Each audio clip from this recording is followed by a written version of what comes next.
करे सबके लिए। मुल्क पाकिस्तान के हालात आपके सामने हैं कि किस तरह के चल रहे हैं, तो आपने सबके लिए दुआ करनी है और उसके बाद अपने लिए भी दुआ करें।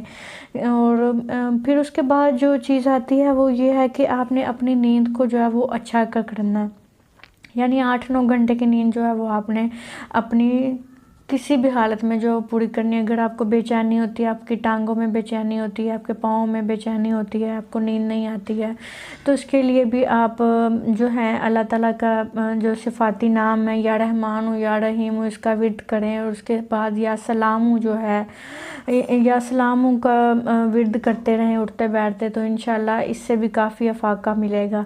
और उसके बाद आपने जो अपनी ज़िंदगी में बेहतरी लानी है, उसमें यह है कि पानी जो है वो ज़्यादा से ज़्यादा इस्तेमाल करें। जब आप पानी का ज़्यादा इस्तेमाल करेंगे तो इंशाल्लाह उससे भी आपको काफ़ी आपका जो शुगर लेवल है वो भी कम होगा, और उसके साथ जितना हाई ब्लड